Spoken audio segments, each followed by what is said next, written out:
Welcome to Boring History for Sleep. If you're settling in for the night, tell us what time it is and where you're listening from down in the comments below.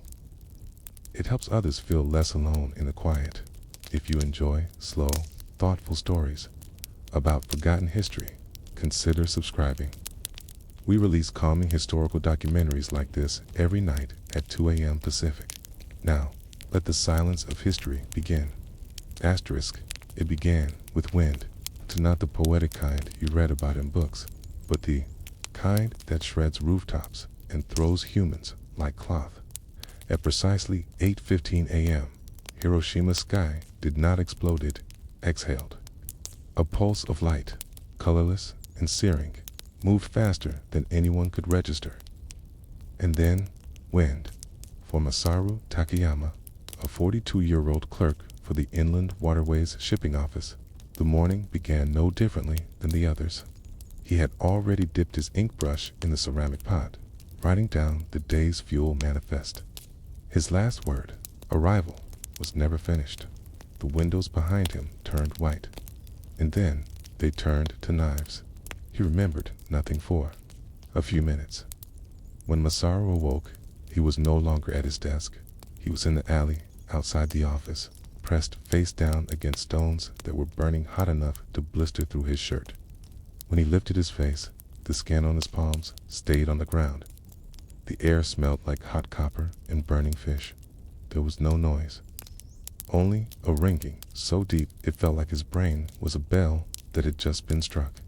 Masaru did not cry, nor did he shout, even as he stumbled upright and saw the street ahead of him lined with bodies lying still. Some smoldering, others motionless like mannequins. He made no sound. His hair was gone. His shoes had fused to his skin. But he walked, and he kept walking. The fire was already blooming behind him, climbing the rubble with unnatural hunger. Everything that could burn was burning. Wooden homes, tatami mats, even bicycles hissed and crumpled. He walked past a mother pressing her arms around a child who did not move.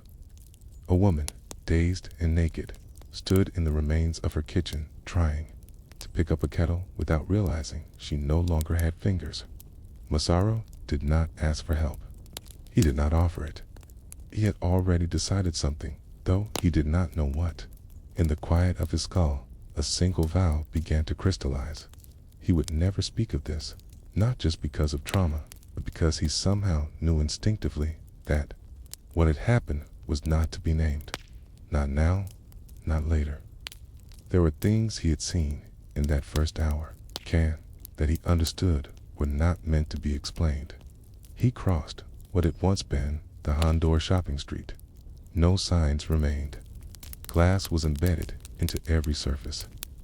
Water dripped from nowhere, and the sky had turned an unfamiliar shade of bronze gray. He looked for someone, but found only figures who, like him, were walking in silence, as if participating in a funeral they had not been invited to. Their clothes hung off them like paper. Some were blackened. Others had faces turned completely white. Many were blind. At the intersection near Surumi Bridge, he saw a boy standing still. The boy's arms were raised, stiff and away from his sides. Masaru realized the child's flesh was melting and sticking to itself. And still, the boy did not cry. It was as if everyone had been taught not to speak. Some would later say it was the shock. Others, the absence of leadership in that moment. But in truth, it was something else. A kind of unspoken understanding had passed through the city of vow of quiet, the surrender of the right to articulate what had happened. Masaru reached the riverbank. Bodies floated by, many with their arms still covering their heads. He sat down beside a woman who was missing the skin on half her face. She blinked. He blinked back. Kay said nothing. What do you say? After all, when the sun has fallen and turned your world to ash. He stayed there for hours, not to rest, but because there was no direction that seemed to matter anymore. West was fire, east was rubble, north was a memory, south a wall of steam. By mid-afternoon, the first airplanes returned. American reconnaissance planes circled above. Saru looked up once and then never again. That was the first moment he allowed himself to feel something close to rage. But it passed, and he went back to silence. Night came, and with it, the true horror. Fires formed their own weather, pulling oxygen from the ground and releasing columns of heat that made the air boil. Screams had returned now, especially from those whose injuries were setting in. Masaru never joined in. He watched a young soldier try to bury a girl beneath stones, saying over and over, "Sleep, sleep." The girl did not move. Ki covered her. Anyway, that was the first word Masaru had heard all day. He did not speak it. He only memorized its sleep the next morning. He found a piece of charcoal and scratched a single phrase into a scorched wall. "I was here." It would be the only sentence he ever left about August 6, 1945. In the days that followed, Masaru would be found by a relief team and taken to an improvised shelter. A collapsed tram depot turned into a triage zone. When asked his name, he pointed to his chest. When asked what had happened to him, he closed his eyes. He would not say it, because to say it would be to name it. And some things, Masaru believed, should remain unnamed, especially when the whole world would soon speak of Hiroshima in numbers, politics, in photographs, but not in feeling. He would not let them have that piece of him, and so the silence remained. But why did so many other survivors make the same decision? What was it that kept them quiet even decades later? Asterisk, in the days that followed the bombing of Hiroshima, the city was transformed into a vast experiment in survival without precedent. Preparation textbooks existed on how to rebuild after such a moment. No rescue manual had been written for a city erased by a single flash of light. But Masaru Takayama, like many of the survivors, continued to breathe, continued to walk, continued to exist in the charred residue of what once had been. His silence was no longer a personal vow. It had become his language. He refused to speak not only to Americans, but to fellow Japanese. Not because he distrusted them, but because the words themselves had lost all meaning. Explosion, burn, light, bomb. None of them captured the thing he had walked through. And so, as others slowly returned to speech, Masaru remained mute. His voice, though physically intact, had become irrelevant. He was not alone. The emergency shelters set up across the city temples, warehouses, collapsed schools were filled with those who would later be called hibakusha, the bomb-affected people. The term would eventually become a marker of social stigma. But in those first days, it was a quiet brotherhood. Those who did not speak, those who had seen. Those who knew died in one shelter near the ruins of the prefectural office. A young woman in her 20s was seen tearing pages from a burned textbook and writing poetry on the back of them with charcoal. Not haiku, but single-line refrains like "My mother carried water until her hands vanished." When asked who she was writing for, she smiled and said, "No one. I just don't want to forget without words." Masaru watched her. He did not write anything himself, but he understood. Silence had become their protest, but forgetting would have been worse. Outside the shelters, the city had become a landscape of contradiction. There were still traffic signs, still partial homes, still lanterns hanging from broken wooden poles. But everything was hollow. Hiroshima had the appearance of a city, but none of its pulse. Doctors had become priests. Priests had become corpse collectors. And the government tat first absent had returned only in the form of whispers. Leaflets were dropped, relief reports written in bureaucratic language, careful to avoid blame or panic. Some government officials visited the city wearing white gloves and face cloths, only staying minutes before retreating back to safe zones. No one came to talk to the hibakusha about what had happened to them. Instead, they were handed instructions. Do not describe the effects of the bomb in public. Do not speak to foreign journalists. Do not exaggerate injuries. Do not incite fear. Do not dishonor the national spirit. These instructions were delivered softly but firmly by men in clean uniforms who had not been in the city that day. They wore expressions of sympathy, but also a subtle distance. It was clear they had been trained to manage disaster, not to grieve it. Masaru remembered the first time he was told to keep quiet. It was in September, nearly a month after the bomb, in a community meeting held in the rebuilt courtyard of a former school. A representative from the Tokyo Civil Affairs Ministry had come to speak. He thanked everyone for their strength. He praised their dignity, and then he warned them that foreign enemies would attempt to use emotional testimony for propaganda purposes. There were nods, few questions, but behind the silence, a new kind of heat was forming. Masaru looked around. He saw the faces of women whose children were still missing. He saw the scorched skin of a rice delivery man who had not yet returned to his home. He saw the blank stare of a young girl who still walked barefoot and refused to eat unless someone held her hand, and none of them said a word. It wasn't just the government. The survivors had already absorbed the rule before it was spoken aloud. What we saw, what we suffered, must be held inside. Asterisk. Not because of shame, but because the world would not understand. More importantly, because they had already lost everything else. This was the last thing they could keep. When American soldiers arrived in Hiroshima in September 1945, they came with cameras and notebooks. Their goal was documentation. They recorded the effects of radiation. They measured the spread of heat. They mapped the blast radius to the inch, but they did not record Masaru, nor did they speak to the woman writing poetry, nor did they ask the children what they remembered. The Americans spoke to scientists, doctors, military personnel, not to the quiet ones, not to those who had walked through fire and said nothing. When Masaru passed an American film crew for the first time, he noticed how they focused their lens on the ruins, not the faces. Later, he would learn that these films were classified, that they would not be shown to the public, that the stories of those who survived were being sealed in vaults, while the world debated the merits of the bomb in clean conference rooms. The silence spread. In October, Masaru returned to the foundation of his home. His wife had been at a textile mill that morning. Her body was never found.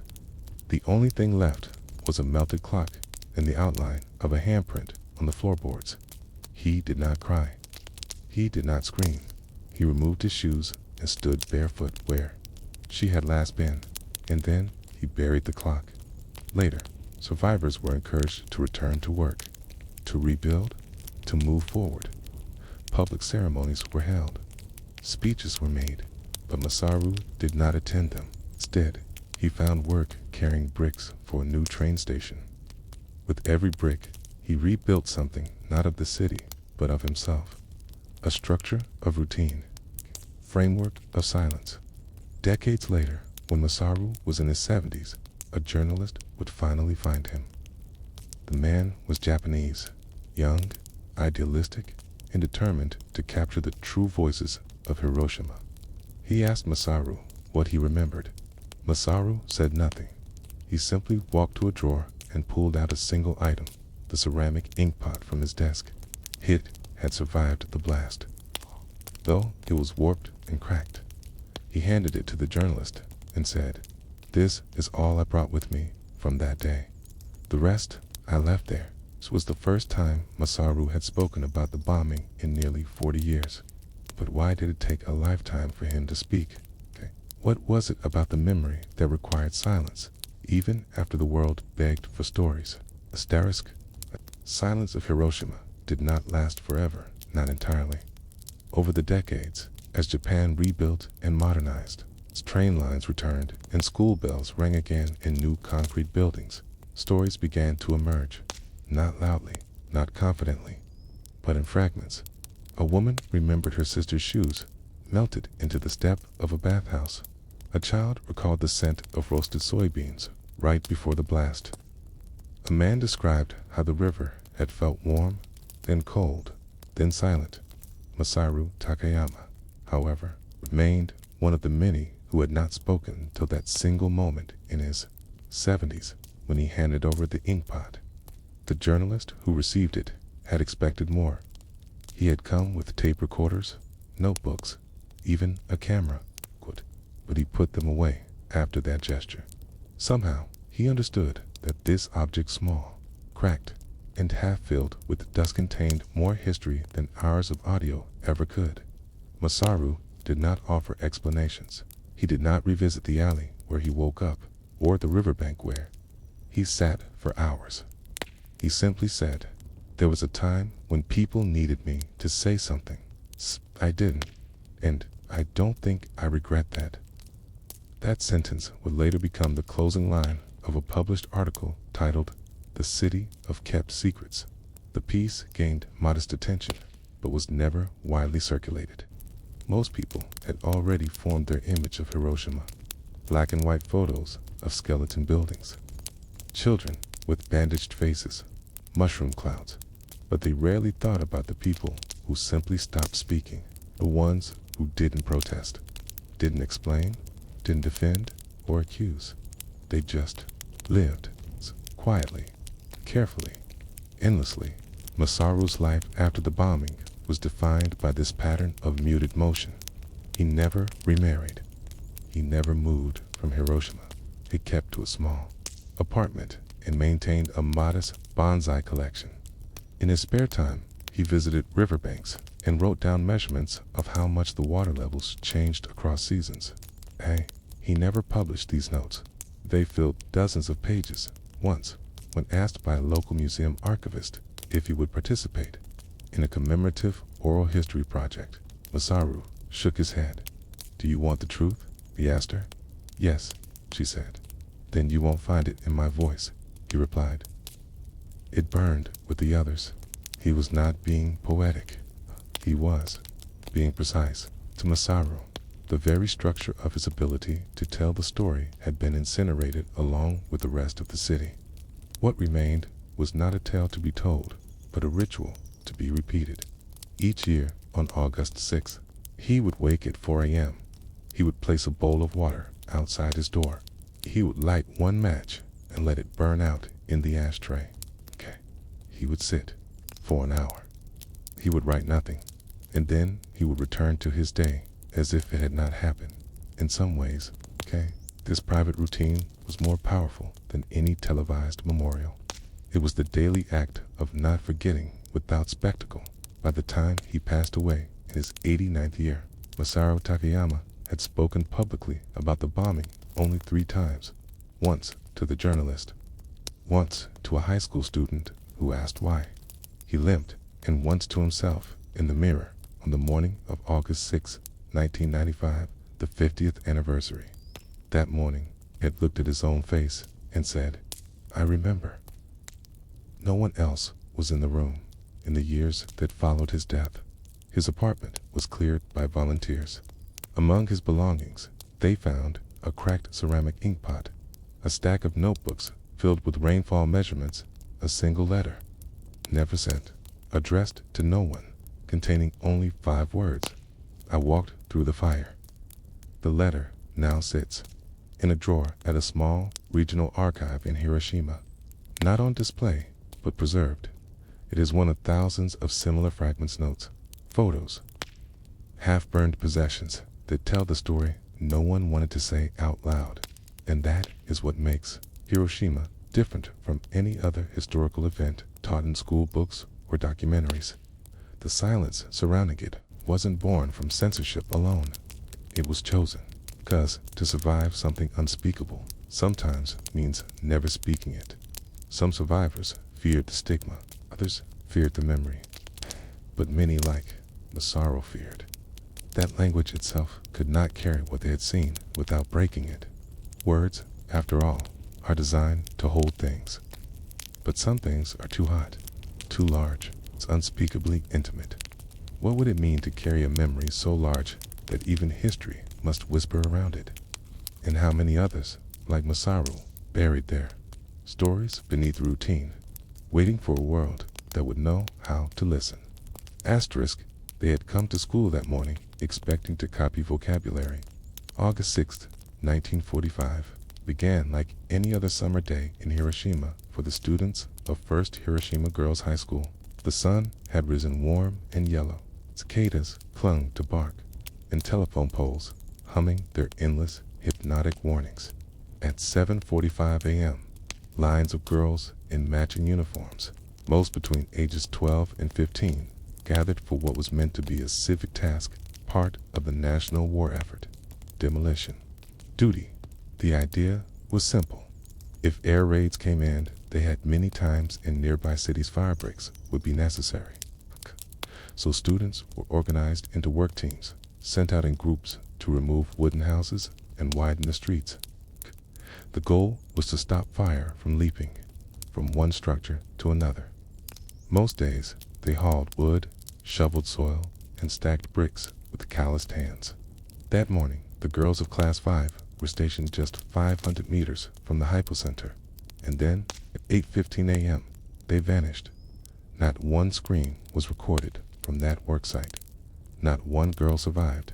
Asterisk across the city. Okay? Over 7,000 school children were outdoors that morning, assigned to similar work details. The military had planned it with precision, but the bomb dropped with no warning. Those who were inside school buildings fared little better.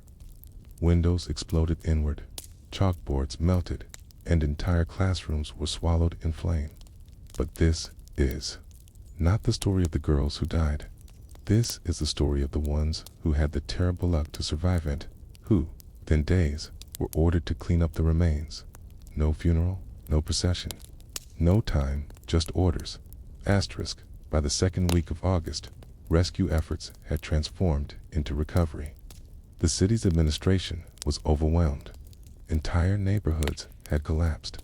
There were bodies, thousands of them, trapped under rubble or scattered in fields of scorched earth. Many had burned beyond recognition. Bones poked through debris like weeds after a fire. The military needed labor, and so teenage girls, many still in shock from losing classmates, siblings, even parents, were summoned back to work, not to study, not to mourn, to sweep up bones. Asterisk, students from 2nd Hiroshima Prefectural Girls High School were among the first. They arrived at the center of the blast zone in early September. The city was still hot, still steaming from the rain that had fallen days. Earlier, the infamous Koroi aim, or black rain, smelled of iron, smoke, and rot. Asterisk. The girls were handed long bamboo tongs and small woven baskets. Their task was to walk the streets and collect human remains, mostly bones, sometimes whole skulls, sometimes fingers, sometimes just teeth. They were told to be respectful, but they were not trained. One girl, whose name was never recorded, reportedly fainted when she picked up a burned fragment and realized it was a child's spine. Others worked silently, heads down, trying not to look. They moved in lines, sweeping through what used to be markets and parks and temples. Some found the hair of their classmates tangled in wires or stuck to walls. One girl recognized the heel of her sister's shoe still on the foot it belonged to. They did not scream. They did not stop. Why did they obey? Because they had been told to. Because obedience was all they had left. Because grief had no space in the new Hiroshima. Teachers, too, returned. Some assisted, some wept, okay? Others simply walked ahead of the girls, pointing toward mounds of ash and instructing, there, that spot, check under that beam. The collected bones were placed in cloth bundles and brought to temporary cremation pits. There were no names, no ceremonies, just smoke some. Of the girls who participated in this work later gave interviews, many not until they were elderly. They described how their uniforms reeked of death, how they washed their hands for weeks and still could not remove the smell, how they stopped eating fish because the odor reminded them of the rivers where bodies had floated. A few saved mementos from the days they worked pieces of glass, melted tiles, even scraps of chalk from ruined classrooms. One girl kept a single button she'd found in the rubble and later wore it around her neck for years. Not as a decoration, but as a reminder. The government called their actions game and endurance.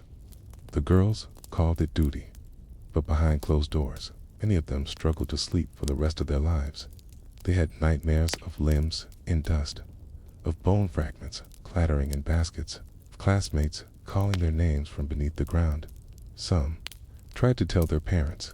Many could not. Their mouths opened, but no sound came out. Like Masaru Takayama, these schoolgirls had joined a silent generation. A generation that had seen too much and was asked to say too little. Only they hadn't just survived, they had cleaned up the aftermath. What does it do to a child to be told that her friend is gone, and then handed a broom? And how did those girls carry that weight into adulthood? Asterisk, by the second week after the bombing, the line between civilian and corpse collector had disappeared in Hiroshima. And still, the girls reported for duty. Their names were recorded on school registers, not to mark attendance for math or literature, but to account for who was still alive, and who could still stand upright. The hit mistress of a surviving girls' high schooler woman in her late 40s with bandages still across her cheekbones stood before a class of 12 on the charred steps of what remained of the assembly hall. Her chalkboard had been vaporized. Her pupils wore mismatched sandals and clothing borrowed from relatives, and yet she bowed and welcomed them back to school. Today, she said, we will assist the city. There were no lessons. Instead, the girls were handed cloth masks soaked in water, long wooden sticks with hooks on the ends, and linen bags. Instructions were given in quick, quiet tones. You will work in pairs. Do not speak to outsiders. Do not let your hands touch what you carry. Do not look too closely. The girls nodded, but many of them already knew what was coming. In those days, the dead were everywhere, beneath half-crumbled temples, in the center of intersections, inside shattered trams, in the branches of trees. They were not just reminders of death. They were death made daily. One girl, Sumiko, was 15. She had survived the blast because she'd been home with a fever. Her mother died later that day from radiation sickness. Her father was never found. Sumiko had been a quiet student, good with calligraphy. But in the weeks following the bomb, she became mute. She obeyed every order. She wore her old school uniform, even though it was burned along one side. She arrived early, and she never left First Dot when Sumiko was assigned to the team cleaning near the banks of the Motoyasu River. She found something she could not forget. It was a body, mostly intact. The face had been shielded perhaps by a fallen beam and head, not burned. The girl lying there looked just like her best friend, but when she reached out with her tongs to lift the arm, the skin slid off like paper. She did not scream. She did not cry. She simply turned to her teacher and said, "Do we still collect her?" The teacher paused. "Yes," she replied. "Everyone must be taken." These scenes were repeated across the city. Students worked alongside monks, nurses, soldiers, and mothers. They lifted what remained of human beings into carts, boxes, and baskets. And at night, they washed their hands in rivers blackened by ash and ink. And the remnants of memory, the girls began to name their routes. The alley of eyes, the street of red shoes, the corner where no one moves, it's the market with no fruit. They did this not to make fun, but to survive. Naming the places allowed them to pass through them. It gave structure to the unstructured horror. It turned chaos into geography. Still, their hands shook. Still, many did not sleep. One teacher began leading short breathing exercises before each shift, not out of tradition, but desperation. Another handed each girl a folded origami crane after their work, something to hold, something to remind them they were still children. But in truth, they were not children anymore. By the third week of September, the work transitioned again. The girls were now asked to help in the identification of remains. They were shown charred notebooks, melted buckles, fragments of hairpins. Teachers and mothers stood beside them, asking quietly, "Was this hers? Did you see this ribbon before? Could this be from your class?" Some girls lied. They said yes, just to offer closure. Others said nothing at all. The government took photos of the process, but most of them were never released. They were considered too disturbing, too undignified. There was no word for what these girls were becoming. Not soldiers, not students, not victims, not rescuers. They were survivors, doing work designed for machines, carrying grief too heavy for adults. They were asked to hold silence in one hand and humanity in the other, and to not let either fall. Many of these girls never returned to formal education. They married early or not at all. They lived modest lives, raised children, kept shrines on dusty shelves. Some saved the gloves they wore during those weeks. Others destroyed every reminder. Few kept journals, locked in drawers, filled with simple lists: 1 skull, 3 ribs, hair ribbon, street near the temple.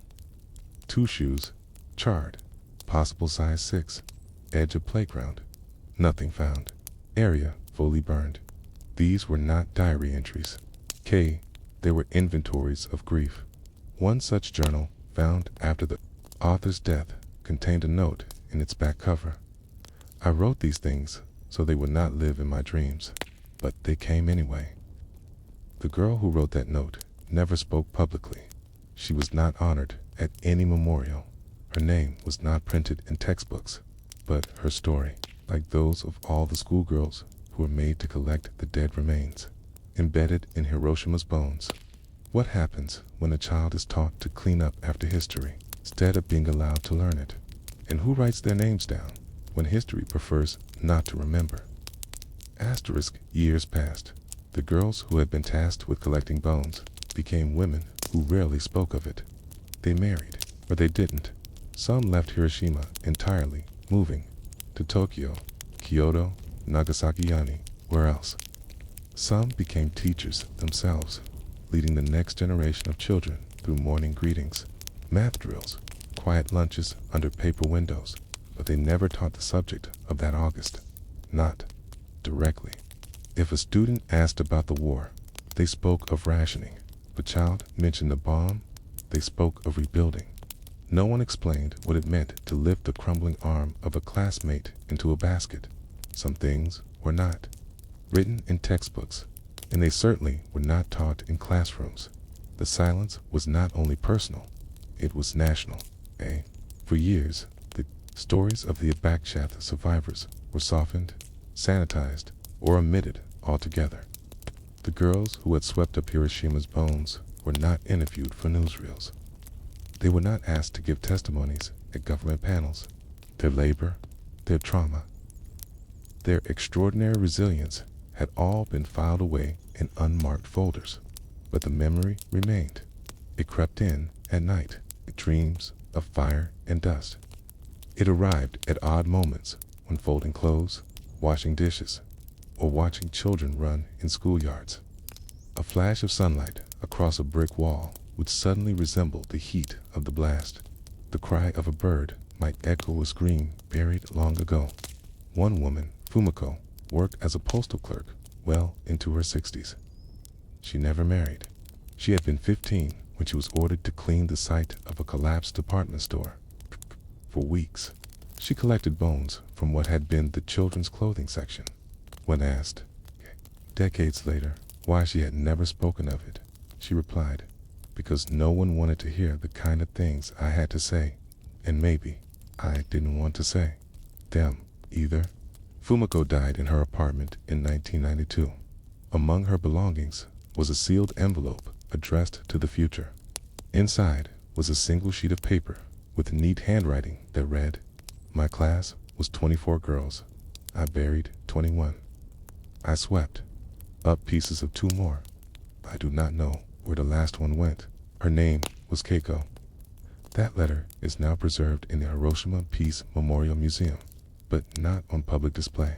It's kept in a climate-controlled drawer with hundreds of other private testaments from women just like Fumiko.private, because even now, their stories are too intimate, too raw, too ordinary to be sensational, too painful to be forgotten.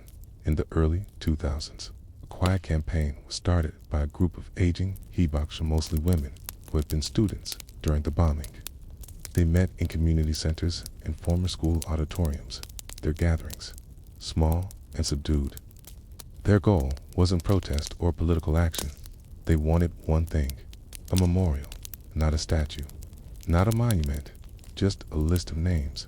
Specifically, they wanted the names of the schoolgirls who had been killed, and the names of those who had been forced to clean up after them written together on the same wall. For years, the proposal was denied. Some said it was too controversial. Taz worried it would reopen wounds. Few feared it would be politicized. But in 2011, after the Tohoku earthquake and the Fukushima nuclear disaster, public sentiment shifted. Survivors of Hiroshima were once again asked to speak. This time, their stories resonated differently. Country was again facing radiation, silence, and systemic failure. And so, the memorial was finally approved. It was built quietly in a corner of a park near the remains of a school. It's a simple stone slab, engraved in soft calligraphy, listing names with no titles or explanations. No one's role was marked. You couldn't tell who had died in the blast and who had survived, only to sweep up what was left. They were all just names. Among them, Keiko, Aratani, Fumiko, Nishida, Sumiko, Tanaka, Yu, Sasaki, Akiko, Watanabe, and, according to museum archivists, dozens more names pulled from class rosters, private diaries, handwritten letters that had never been sent. When the memorial was unveiled, no large crowd gathered. There were no speeches, just a few elderly women who stood in silence, their hands folded at their waists. One of them placed a school ribbon on the stone. Another whispered, "I didn't forget you." That was all. And then they left. To this day, visitors to Hiroshima walk past that slab without realizing what it means. There is no plaque, no history lesson, just names surrounded by grass and wind. But for those who know, it is the most honest part of the city. Not the dome, not the museums, not the exhibits, with timelines and glass cases, but the list of children who were never meant to carry the dead, and those who did, quietly, faithfully, endlessly, because in the end, history remembers the bombs, the dates, the politics, but it rarely remembers the girls with tongs in their hands and masks on their faces, walking through the ash with the weight of the world in their baskets. And perhaps the deeper question is this: what would history look like if it were written by the ones who cleaned it up? Asterisk. Dr. Hidenori Ogawa had risen early on the morning of August 6, 1945. He was 37 years old, a father of 2, and one of the few fully trained surgeons still practicing in Hiroshima after years of conscription and wartime shortages. He wore the same white coat he always did, with the same frayed sleeves and faded collar. His hospital, the Hiroshima Communications Hospital, was a modest 3-story building tucked between 2 tram lines and a schoolyard. He'd worked there for nearly 9 years. That morning, he carried his surgical notes, as usual, under his arm. He never made it to his operating theater at 8:15 a.m. The hospital, located less than 800 meters from the blast center, was enveloped in fire and silence. The glass windows shattered inward, spraying patients with shards before heat even arrived. The roof twisted. Walls collapsed in sections. Jumits melted. But somehow, miraculously, the basement remained. Dr. Ogawa, who had just entered the stairwell when the bomb detonated, survived. He was flung backward by the pressure wave. His body slammed against the railing. His arm fractured instantly, but he was alive, and within seconds, he began to move. He descended to the basement, where a few nurses and an elderly patient had taken cover during an earlier air raid. The air was dense with plaster dust, and the lighting was gone. But the structure somehow held outside. The hospital had ceased to exist, but inside the basement, it became a different kind of operating room. Within 20 minutes, survivors began arriving. They came in waves, some staggering, some carried children, mothers, old men. Most were naked, their clothing vaporized, their skin hung from their arms in sheets. Many had burned so deep that the muscles beneath had turned black. Others were silent, but still walking, eyes clouded, lips blistered, hair fused to their scalps. There were no stretchers, no anesthesia, no clean bandages. But there was Dr. Ogawa. Despite his fractured arm, he began to work. He tore sheets into strips. He used boiled water where he could find it. He stitched with sewing thread. He cleaned wounds with rags soaked in antiseptic from a broken cabinet. And he did not stop. Not for food, not for sleep, not even to go to the toilet. He worked for 48 hours straight. At first, he spoke, giving instructions, offering reassurances. But by the second night, his voice was gone. His throat had blistered from the radioactive dust in the air. He continued in silence, gesturing with his good hand, blinking away tears, breathing through his mouth. The nurses followed him with trembling hands, passing instruments they'd cleaned in cold water. One of them collapsed from radiation sickness. Another vomited twice, then returned to the task. Every time someone died, he would gently place a cloth over their face and move on. There was no time to grieve. The room began to smell of burned flesh, blood, and chemicals. Flies came, then rats, and still he stitched. A boy arrived with half his scalp missing. Dr. Ogawa wrapped a head in gauze and murmured something no one could hear. A pregnant woman was brought in with burns across her abdomen. He examined her, paused, and said nothing. She died that night. A soldier arrived, carrying a girl whose face had no skin left. Dr. Ogawa wept quietly, did not stop working.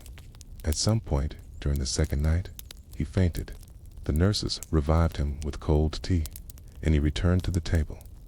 There was no morning and no night anymore, just shadows cast by oil lamps in the shape of pain. The windows above were blown out, covered now by boards. And the air outside was thick with black rain and ash. More than 300 people passed through that basement in 2 days. By the end of the second day, Ogawa's hands were shaking uncontrollably. His left arm had turned purple from the internal bleeding, but he stitched one more wound. Then he collapsed against the wall and slept for 26 hours without waking. No one kept record of the names of the patients he saved. No one documented the procedures he performed, and when he awoke, he said only, "We are not finished." He went back to work. The basement became a long-term makeshift hospital. Ogawa remained there for nearly 3 weeks, treating hundreds more with minimal supplies. The local government sent no aid at first. The military arrived only to ask questions. Foreign reporters came, took photos of the ruins above, and left. No one came to photograph the man in the basement. No one recorded the moment he amputated a leg with a kitchen knife. No one captured the day he delivered a baby on a bloody tarp.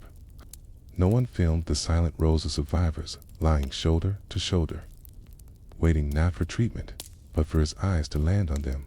And Dr. Ogawa asked for no recognition. He made no statements. He wrote no articles. He just kept going.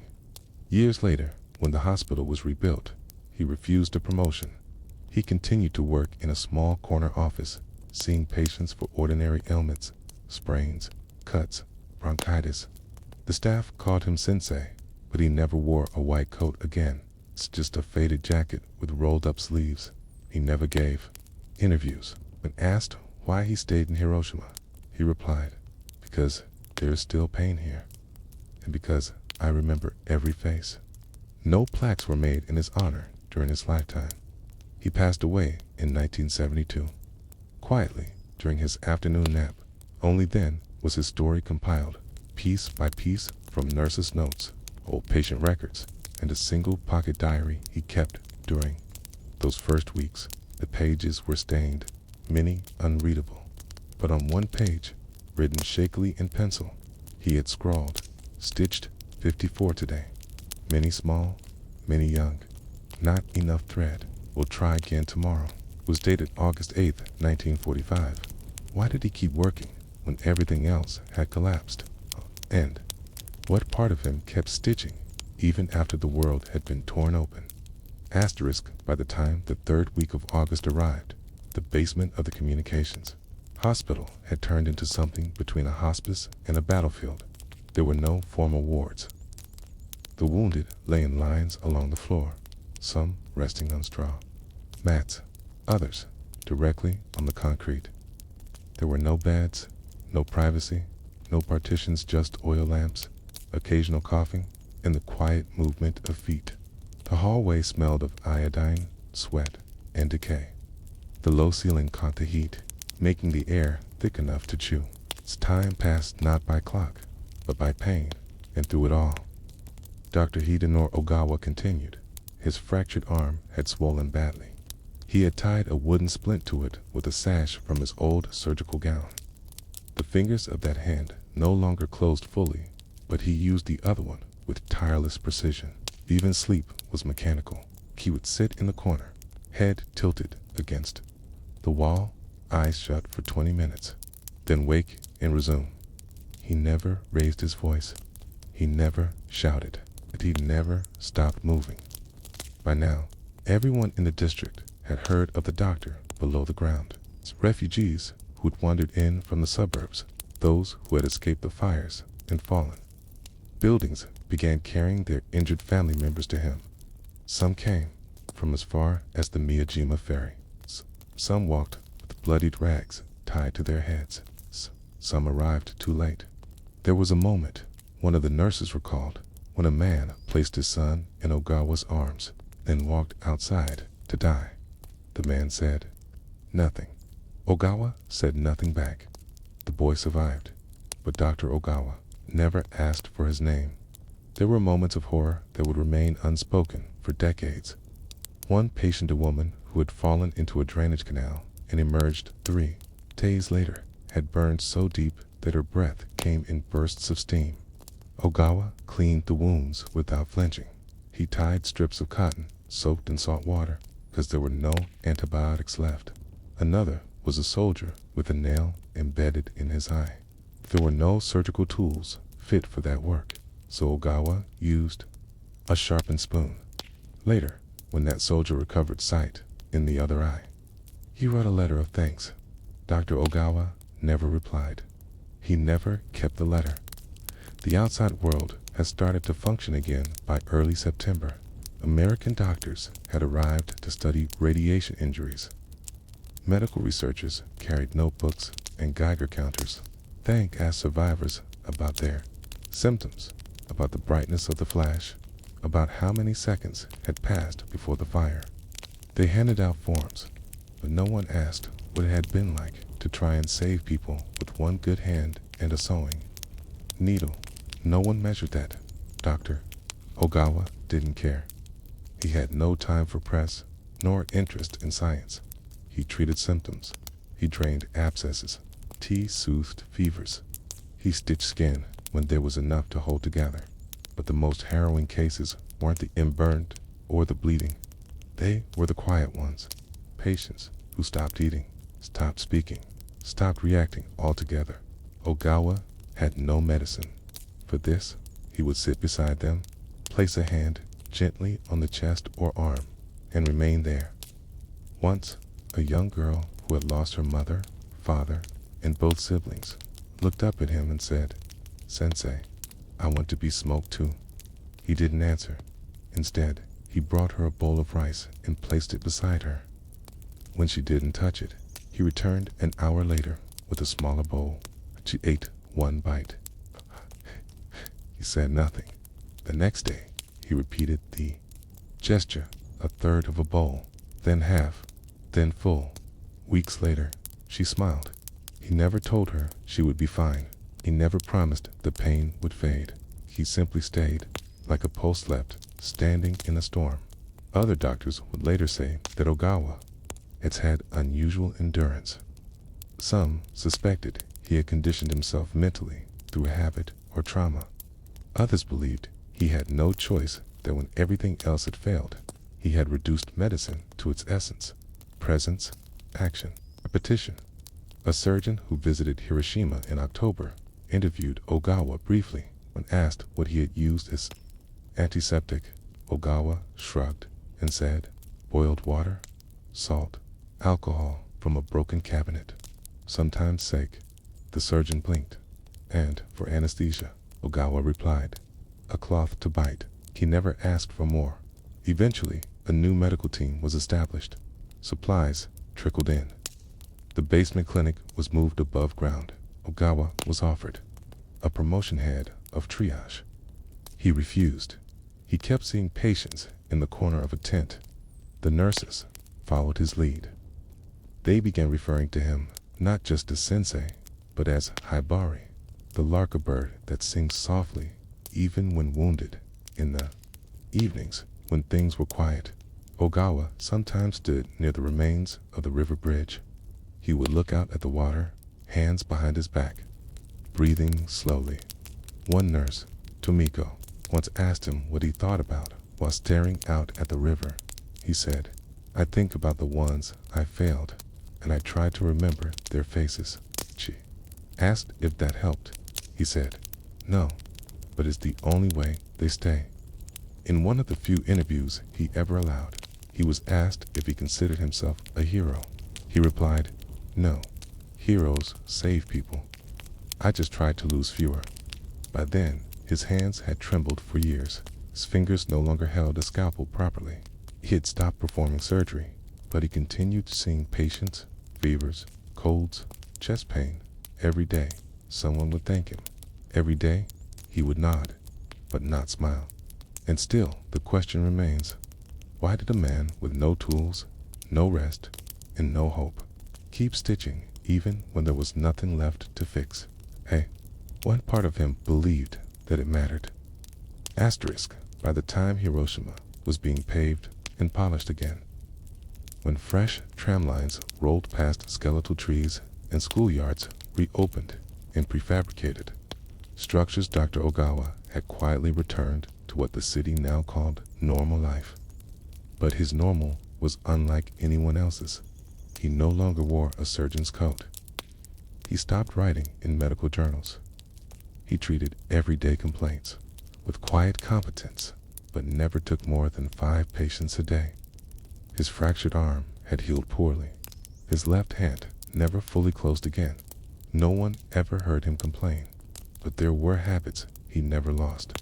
Every morning, before seeing patients, he washed his hands in silence and tied a folded cloth around his wrist, the same way he had done in the basement. His tools were always placed the same way on the table: scissors to the left, gauze center, water to the right. Even when he was just checking the throat. Once, a nurse gently asked him why he still worked this way. He said, "Because one day it might happen again, and I want my hands to remember." Most thought he was speaking of another war. Others believed he was still in the basement, in his mind, in his breath, in his muscle memory, that his body had stitched itself into that moment and never left. There was never a ceremony for him, no medals, no commendations, just a note from the hospital administrator that he would be retiring in the spring of 1972. But he didn't make it to spring.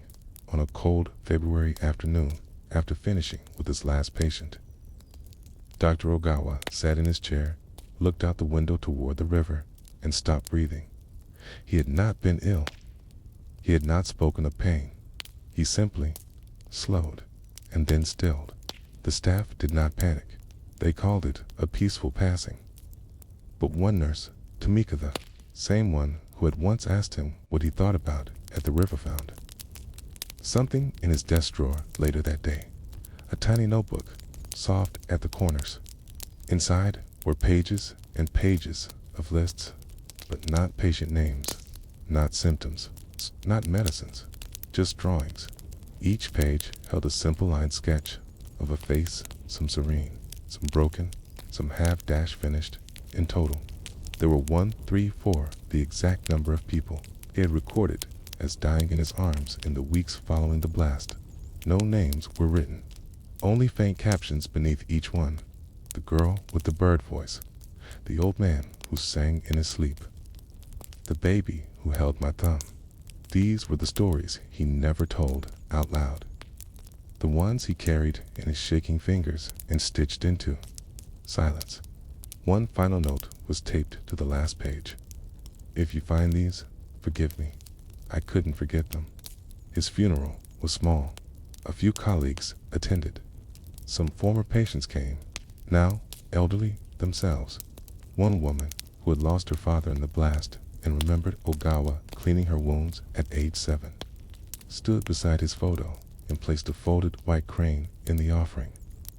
Oh, she said nothing, and perhaps that silence was the only tribute he would have wanted. Years later, when Hiroshima's Peace Memorial Museum curated an exhibit on medical response after the bombing, Dr. Ogawa was barely mentioned, not because he wasn't important, but because he had left so little behind. He had asked for no records, no photographs, no applause, just the right to keep working, one wound at a time. Some called that humility, but perhaps it was something else. Perhaps Dr. Ogawa understood what few ever do, that heroism doesn't announce itself. It doesn't shine in spotlights. It doesn't stand in front of microphones. It crouches in basements. It stitches with broken fingers. It breathes beside the dying, and it never stops moving, even when the world has burned to ash tar. And so the question lingers not about what he did, but about what he carried. How does a man live with a memory of 48 hours that never ended? And how many lives did he save? Simply by refusing to leave. Asterisk, it did not fall like ordinary rain. It did not cool the skin or rinse the dust from rooftops. It did not refresh the breathless heat. It came down slowly, thickly, like someone had wrung out a sponge soaked in smoke.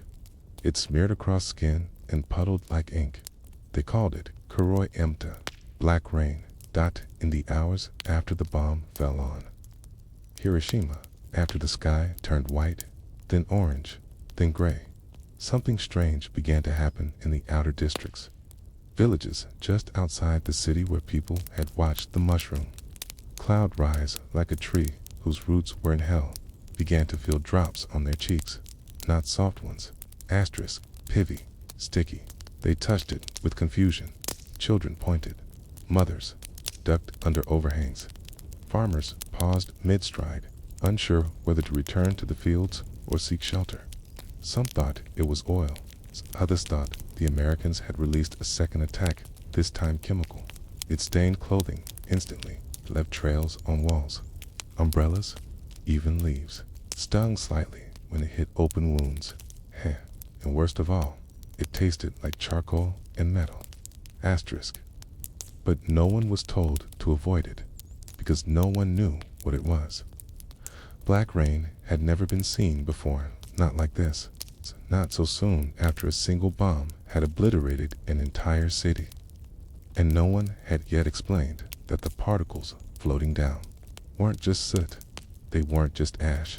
They were radioactive remnants, fallout, clinging to the water molecules in the clouds formed by Hiroshima's vaporized streets. It was a poison disguised as weather, and it came without warning. At first, it fell in narrow bands, mostly north and west of the hypocenter. Villages like Ashita, Koi, and parts of Furichi received the worst of it. People in those regions hadn't been harmed by the blast itself. Many had sent relatives into the city that morning. They hadn't felt the wind or the light, but they felt the rain. One farmer named Dezo recalled how his roof turned black in less than an hour. He'd been tending to a field of rice when the explosion occurred. He'd looked up, seen the cloud, and gone inside. Then the rain came. It fell all afternoon, drumming on the thin tin roof, pooling at the doorstep. By nightfall, the family's water basin was filled with liquid, the color of wet ink. Dezo's daughter had splashed in it. His wife had used it to rinse vegetables. They had no reason not to. Within days, the vomiting started. Diarrhea, fever, mouth sores. The family thought it was stress sore, something in the food.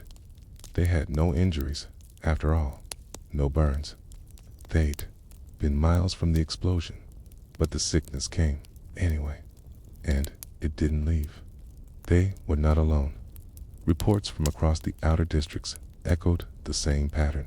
People who had not seen the bomb, people who had not even entered the city, began to suffer from symptoms that had no name.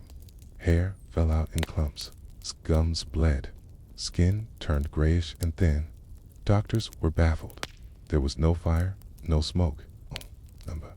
Trauma. Just the rain. And no one warned them, because in those first days, even the experts didn't fully understand what had happened. The bomb had not only destroyed, had scattered. It had lifted millions of microscopic particles into the deep sky, fragments of earth, metal, bone, wire, cloth, paint, water, and dust, all irradiated. And when the heat column met the upper atmosphere, condensed into rain, and the clouds moved with the wind. This meant that some of the sickest victims were not the ones closest to the center. Those living in the so-called safe zones, children who had stayed home with colds, elderly who had avoided morning errands, families who had closed their doors and waited quietly for news. When the rain came, it coated their roofs, seeped into their water jars, and soaked their laundry. And, still, no one came to explain it, because the American military, though aware of radioactive fallout, did not release immediate guidance. And the Japanese government, in chaos and surrender, had no framework to investigate or respond. So the villagers made their own logic. Some said it was spirits weeping. Others claimed it was a sign of punishment from the gods. A few said the Americans had released poison dye to mark survivors for later attacks. They washed themselves in wells. They burned rain-soaked clothing, but it wasn't enough, because the particles had already entered their bodies. One nurse, who lived 10 kilometers away from Ground Zero, kept a diary. In it, she described washing black rain off her windows for days. It dries like tar. It leaves shadows when you wipe it. My hands are peeling now. I worry it's because of the water. I hope it's just age. She was 2'8". Within 3 months, she was dead. What makes the black rain so tragic is not just its lethality, but its subtlety. It didn't kill immediately. It didn't announce itself with fire or thunder. It didn't even seem frightening at first. It was quiet. It was weather. And that's what made it so cruel. How many people died because they trusted the sky? Okay?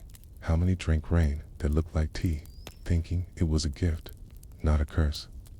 And how many survivors were dismissed later, told that their symptoms must be from nerves, hoard, or grief, because they hadn't been there when the bomb fell. They were there, just in a different way. And what exactly did the black rain leave behind that no one saw? Asterisk, the first official map of black rain zones wasn't drawn until weeks after the bombing.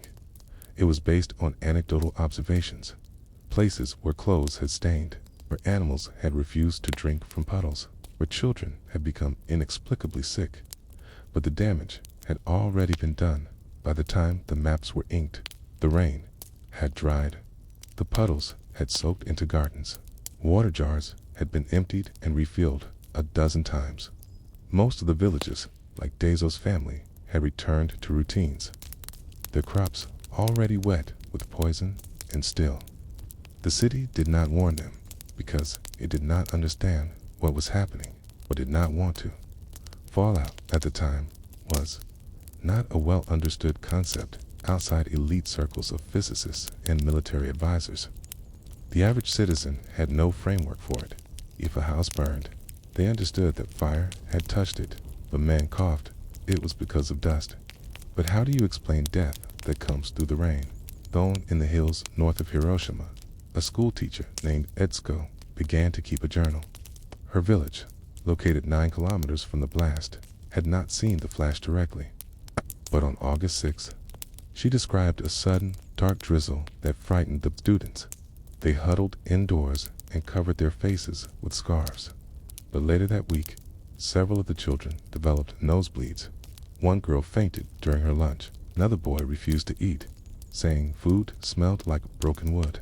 Etsuko cleaned their faces with a rag she used all day. That rag, she later wrote, turned black and cracked in her hands. 2 months later, Etsuko's hair began falling out in long, wet strands. Her teeth loosened, her fingernails peeled. She had never gone to Hiroshima. She had never left the schoolyard. Her body had simply absorbed the sky. She died in early November, quietly, after vomiting blood in the staff room. It would take decades for such stories to be accepted as fallout-related deaths. For years, survivors from the black rain zones were excluded from compensation schemes and medical support because they had not been present at the hypocenter, as if pain respected geometry, as if radiation traveled only in straight lines. Entire communities were left behind by the paperwork. Families who had taken in burned relatives became ill weeks later.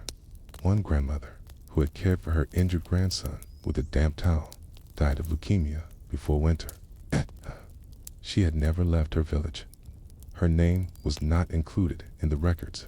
In the soil, the same fields that had fed generations began to show signs of betrayal. Vegetables grew with dark spots. Radishes split strangely. Worms floated dead in irrigation channels. Cows refused to eat the grass. Chickens laid eggs with strange yellow yolks that turned green when cooked. But there was no alternative. People ate what they had, and slowly, their bodies changed. By spring of 1946, doctors in outer regions around Hiroshima began to notice clusters of rare illnesses, bone marrow failure, sudden fevers, and neurological symptoms without clear cause. But with no framework for radiation exposure in these zones, they chalked it up to post-war malnutrition or psychological trauma. The words black rain rarely made it into official diagnoses. Yet, in household diaries and oral testimonies, it remained a persistent theme. My brother was healthy before the rain came. Our dog drank from the basin and never woke up. I washed the baby's hair with that water. She got a rash, then fever, then gone. Even decades later, elderly residents of places like Koi and Samanami would say that August 6th didn't kill them with fire. It killed them with patience. The black rain had not come to destroy quickly. It had come to live quietly in their lungs, in their soil, in their bones. And still, it was silence when American researchers published early reports on the effects of the atomic bomb. They focused almost entirely on immediate blast injuries, thermal burns, structural damage, direct radiation at the epicenter. Fallout was mentioned, but mostly in technical appendices. The people in the black rain zones were labeled indirectly affected. Their symptoms were inconclusive. Their deaths were statistically difficult to confirm, and so they waited. Some waited decades to be recognized as hibakusha. Some were never acknowledged at all. One man, Haru, had lived near the hills north of Hiroshima his entire life. He'd drunk from the well, tended the same garden plot for 60 years. He lost his wife to leukemia in 1963. His son died of a blood disorder at age 22, but when he applied for compensation, he was denied. He had not been within the designated damage zone. He had not held a witness card. He had only been rained on, so he returned to his garden, planted potatoes, and kept a photo of his wife on the shelf. He died in 1999, alone. Later that year, an advocacy group submitted his case to a review board. It was rejected because the rain had not left a scar. And how do you measure something you were never allowed to admit was there? Even now, the true extent of the black rain's legacy is difficult to document. The rain itself evaporated within hours. The puddles dried. The clothing was burned or washed, but the effects remained in birth records, in cancer registries, in quiet cemeteries, and in the lives of those who, without fire or smoke, were marked by something more invisible. Not a bomb, but the water that fell after. What else did the black rain take that no one was willing to record? And if the damage leaves no wound, does the world ever learn to mourn it? It would take nearly 40 years till 1986 for the Japanese government to formally acknowledge that exposure to black rain could qualify someone as a hibakusha. But even then, the acknowledgement was partial. Only certain districts, drawn with shaky, outdated rainfall maps, were included. A person could live on one side of a river and be accepted for medical support, while their neighbor across the bridge was denied. Pills required paperwork, affidavits, and proof that often didn't exist. Because who, after all, saves a bottle of rain? Who stores suit street laundry for decades? Who takes photographs of puddles and skin rashes? The people exposed to black rain had spent their lives quietly enduring what the world refused to confirm. Their wounds were internal, their symptoms confusing, their memories brushed aside as peripheral. They were the almost victims, the not quite, their survivors, and many of them never stopped being treated that way in the late 1990s. A small group of aging residents from the Yoshida district gathered monthly in the community hall. Most were in their 70s or older. They came not to protest, but to remember. They called themselves Kuroi Aim no Kaiva, Black Rain Society. They brought tea and old notebooks. Some came with oxygen tanks, others with thick medical records in plastic bags. They compared symptoms, stories, and government letters, and slowly the picture became clearer.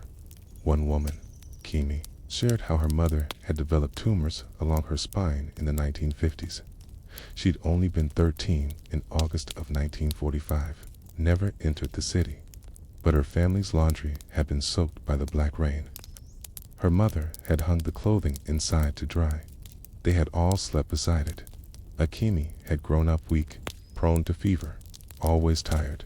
She had spent her youth being told she was sensitive or delicate. It wasn't until her 60s, when she met others with identical symptoms, that she began to understand. She wasn't alone, and she wasn't just sensitive. She was poisoned, but the paperwork said otherwise, so she kept attending the meetings, quietly, resolutely, her voice raspy, but her mind sharp. In 2010, with the help of sympathetic lawyers and doctors, the Black Rain Society filed a class action lawsuit. They weren't demanding money, just recognition, a chance to be seen, documented, included. The case dragged for a decade, and in 202176, years after the Bama Japanese court finally ruled that 84 residents who had been exposed to black rain were eligible for government health benefits. It was the first time many of them had ever heard the word validated. But for most, the news came too late. Akimi had died the year before. Her last journal entry read, "We are not angry anymore. We are just tired. We want our names written somewhere before we vanish." Today, some of those names are listed in an annex of the Peace Memorial Museum on a low shelf near the back wall. They are not in the main hall, not etched in stone, not featured in documentaries, just names, typed on paper, shelved in a binder. Meanwhile, the areas where black rain once fell have changed. New houses stand where rice fields once absorbed the poison. Concrete has sealed much of the soil. Roads wind through valleys that once smelled of ash. Children bike past the very spots where the sick once collapsed, and the rain itself. Cool. It doesn't fall black anymore, but the memory of it lingers in the eyes of the old man who watches puddles after a storm, okay? In the voice of a granddaughter told never to play barefoot in the back garden, okay? In the walls of shrines where no one speaks, but everyone remembers. Scientists today can explain it all. Fallout patterns, radioisotopes, strontium in the soil. They can map it, measure it, predict it, but they still can't undo what's happened. And they can't answer the deeper question that hovers over every rainfall in Hiroshima. What happens when the sky betrays you? What happens when the very thing meant to cleanse and nourish instead becomes a messenger of death? And who tells that story when no one wants to believe it happened? Asterisk, they arrived early, as always, some with lunchboxes wrapped in floral cloth, others in groups of 2 or 3, chatting softly as the cicadas hummed in the trees overhead. Okay. The sun was already warm at 7:30 a.m., casting golden light across the rooftops and tram lines of central Hiroshima. The women, most of them, aged between 16 and 25 in ard, the reinforced doors of the Hiroshima Textile Works, okay, just as they had every weekday for years. They had no idea this would be their final morning. The Hiroshima Textile Works was a modest industrial factory built in the late 1930s to support Japan's growing need for military and civilian uniforms. By 1945, it had become a humming backbone of local wartime industry, producing standardized garments for soldiers, sailors, and clerical workers. It was one of the few buildings in the heart of Hiroshima considered structurally modern, reinforced, with steel supports and deep concrete foundations. That morning, 121 women entered the main production floor. They hung up their bags in neat rows. They placed their lunches, rice, pickled plums, maybe a cold boiled egg on the shelf beside their shoes. They tied back their hair with ribbons, some of them frayed with age. A few of the women brought small fans, folded neatly in sleeves. Others kept photographs of children or husbands tucked into their coat pockets. The production floor was orderly. Machines lined the rows. Each woman had a station. Some cut cloth. Others worked foot pedals. The scent of starch, sweat, and pressed cotton filled the air. There were no supervisors that morning, just senior stitchers and younger apprentices. By 8 a.m., the entire room had fallen into a steady rhythm of motion and noise. And then, at 8:15 a.m., everything stopped. The bomb detonated less than 600 meters from the factory. In an instant, the reinforced building crumpled inward. The roof collapsed.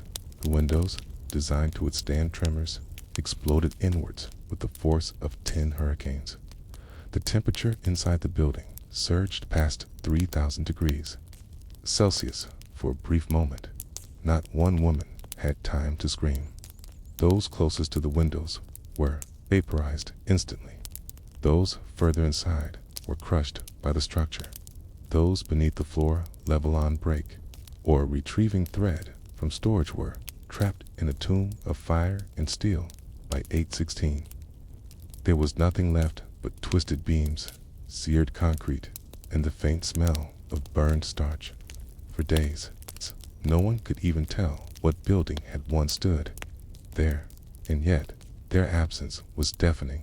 By noon that day, husbands and mothers began to search.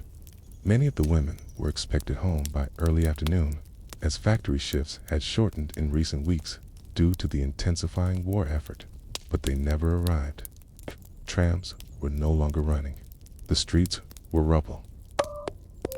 There was no word from officials. Sky filled with smoke and an entire factory that had been reduced to silence. Some families searched the ruins in the days that followed. They found melted bobbins, twisted needles, charred fabric fused to machines. One mother identified her daughter's lunchbox, its metal frame curled inward, the plum inside reduced to ashdod. There were no bodies. There were no funerals. There were only names, one to one of them, written down later on a single sheet of paper, posted on a corkboard at a temple that had been converted into a missing persons center. No one could say for certain how many of the women had died instantly. Some argued that a few might have survived long enough to crawl out. But if they had, they didn't make it far. By August 10th, when the fires had stopped and the air had cooled, a local relief unit attempted to enter the factory ruins. They found skeletal remains fused into the flooring, rib cages curled like dried leaves, scorched hair pinned beneath a rusted sewing table. They documented what they could, took no photos, and left quietly. What was most unsettling wasn't the violence of their deaths. It was the ordinariness of their final moments. The coffee cup still warm on a side table, the lunch pail unopened, the fabric squares still neatly folded beside the machines, a shoe placed on top of a locker, its match never found, and then nothing. No trace, no screams, no cries, no final words, just a room full of women who vanished. Before lunch, in the months that followed, the site of the factory was cleared. A new building was never constructed. The ground was considered too unstable. Locals said it still smelled of smoke on hot days. Others claimed that birds never flew directly over it. By 1947, few people remembered what had once stood there, and by the 1950s, it had become a footnote. But some still remembered. Few surviving Stitcher's women who had been assigned to the late shift that morning, or who had been homesick, began gathering annually on August 6th. They would bring flowers and place them at the edge of the empty lot. There was no marker, no memorial, just silence. One of them, a woman named Sato Emiko, was 18 when the bomb fell. She had called in sick that day with a stomachache. Her closest friend Aya had stitched across from her for 2 years. Aya vanished that morning. No body was ever recovered. Sato never worked in textiles again. She kept the ribbon Aya had given her on their last shift together. It remained folded in a box until her death in 1991. What does it mean to disappear so completely? To leave behind only tools, metal, and silence. And how many names from that factory were never even written down? When Sato Emiko was 63, she was interviewed for a small Hiroshima oral history project that aimed to preserve fading memories from survivors who had never spoken publicly. She sat cross-legged on a cushion, dressed in a pale gray blouse. She had stitched herself her last act of tailoring, she said, for walking away from fabric forever. Her voice trembled slightly, not from nerves, but from memory long resisted. I was sick that day, she said, staring not at the interviewer, but at the wall behind her. It was my first absence in almost 2 years. I nearly went in anyway, but something stopped me. That morning, I stayed in bed. She didn't know that her workplace, the Hiroshima Textile Works, was gone until late afternoon. Rumors spread first. Smoke in the sky, a flash, then silence. Radios cut out. The air changed, and by evening, neighbors whispered that the factory had disappeared. At first, she didn't believe it. The building had been modern, reinforced, one of the safest places in town. When she made her way toward the site days later, what she found was not ruin, it was absence. She described it as a hole in the city. There was no roof to collapse inward. It had already gone. The steel had melted into a warped skeleton. The floors where her friend Aya once stood humming while she stitched had fused into a crust of ash, fabric, and bone. No one knew where to begin, so no one did. The city moved on. The ground was too hot to build. The government marked the lot as unstable. Later, plants sprouted through cracks. Grass returned. The twisted beam that once held the sewing room lights remained half buried. A jagged metal reminder beneath vines. And still, nothing marked the place. It was as though the women had never been. The families who came in search of them were told, Tilly, that the remains were unrecoverable. The cremation fires elsewhere had been prioritized for those who had died above ground. There were no ashes to collect from the factory, no teeth to identify, no bones to wrap, just burned fabric scraps, shattered needles, twisted cloth bolts, hardened into stone. A young man who had been engaged to one of the stitchers tried to write to Tokyo to have her name included on a national memorial list, but he was denied. There was no proof she had died, no remains, no witnesses. Her name was eventually included years later only after a surviving coworker insisted she'd seen her enter the factory that morning.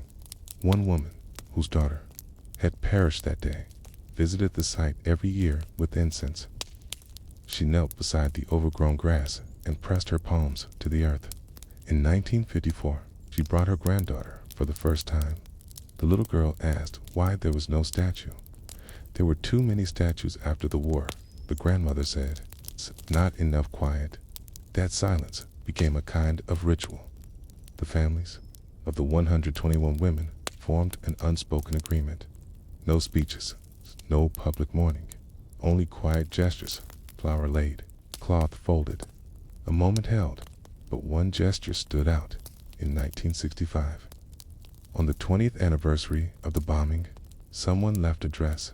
It was a simple garment, navy blue, cotton, the kind that might have been stitched on that very floor. It was folded carefully, laid across a flat stone at the center of the site. No note, no explanation, just fabric, a symbol of presence. Where there was none, passers-by didn't disturb it. The wind lifted its corner slightly. A boy on a bicycle paused to stare. By morning, it was gone. No one knows who placed it. Some believe it was Sato. Others think it may have been a sister or a child of one of the vanished. Whoever it was, returned every 5 years after, leaving a new dress, each slightly different in style or fabric, sometimes patterned, sometimes plain, always folded and always gone by morning, even when the city began placing markers and memorials in other districts. This site remained untouched. Officials debated adding a plaque in the 1980s, but no clear records of the factory remained. There was no building permit on file, no blueprints. Even the city archives had only a passing mention of the textile works in an old directory. It was as if the factory had never existed except in the memory of the ones who had almost died there. Sato Imigo, before her death, said something that stayed with the interviewer. I still remembered the sound of machines starting up. Aya would always cough once and then begin. She stitched faster than anyone. That morning, I imagined she sat down, tied her apron, and reached for her shears. That's the moment that froze in my mind. I've never let it move forward. And that's what made it so haunting. Because the women did not die in a blaze of chaos. They died mid-motion, in the rhythm of routine. In the middle of a task they had done thousands of times. One hand on fabric, one foot on a pedal, half a breath drawn, gone. No time for a final word. No chance to look back. No scream left behind. Just the silence of a morning that began with work, never reached lunch. What does it mean to have your life vanish between one stitch and the next? And how many others vanished in moments so small that history never thought to record them? Asterisk in Hiroshima's Peace Memorial Park today, thousands of names are etched into stone, but none of them say factory girl. None of them mention cloth. None of them say vanished between machines. The women of the Hiroshima textile works left no monument, no statues, no designated corner of memory carved into polished granite. Their deaths were absorbed into the larger silence. When cities fall, we often remember the architecture, the generals, the politics. We forget the people who were simply clocking in. We forget the sound of scissors meeting thread. We forget the girl who braided her hair that morning for no one to see.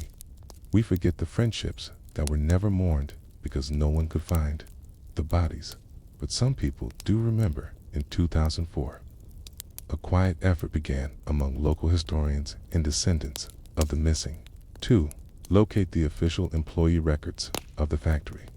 It took years, boxes of old wartime receipts, salary slips, ration cards, even photographs of stitched uniforms. They finally found a small ledger. It listed only first names: Aya, Kaoru, Mina, Tomiko, Sachiko, in pencil. Beside a few of them, someone had scrawled, "Not returned." The handwriting was neat, hesitant, likely done by a supervisor who had survived perhaps on a late shift or called away that morning.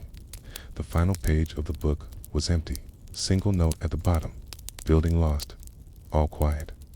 That ledger is now kept in a private archive. It is not displayed. It is fragile. The paper crackles when opened, but it exists, and sometimes existence is enough. One granddaughter of a vanished Stitchura, young woman named Hana began a tradition of her own. Each August 6th, she wears a dress hand-stitched from traditional patterns passed down in her family. She walks to the overgrown lot where the factory once stood. She kneels. She places a single sewing needle in the dirt. Then she leaves. No one stops her. One year, a man passing by asked what she was doing. She said, "Finishing something." He didn't press further, because in Hiroshima, everyone carries their own thread of memory, and not every thread makes it to a tapestry. Some remain loose, frayed, left to drift. There are still no official plaques at the site of the Hiroshima Textile Works. In a recent city council meeting, the idea was raised against something be marked there, but the discussion stalled. Too many unknowns, too many bureaucratic obstacles, too little documentation, and so the land remains quiet. Grass rises in summer. Snow rests there in winter. Birds perch on the wires nearby, but nothing disturbs the soil. The silence remains, stitched into the earth. When asked if she ever wanted a statue built in memory of her friend Aya, Sato Imiko once answered, no, she wouldn't have liked it. She'd want to be remembered the way she lived, folding fabric, telling jokes, making straight lines with even hands. And then she added, but I do want someone to remember she was real, that she was in that room when the clock stopped.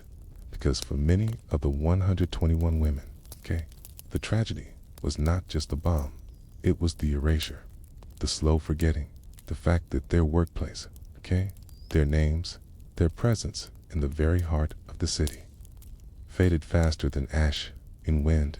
It is easy to remember what exploded, harder to remember what evaporated quietly in daylight during a shift change before a meal. They never got to eat lunch.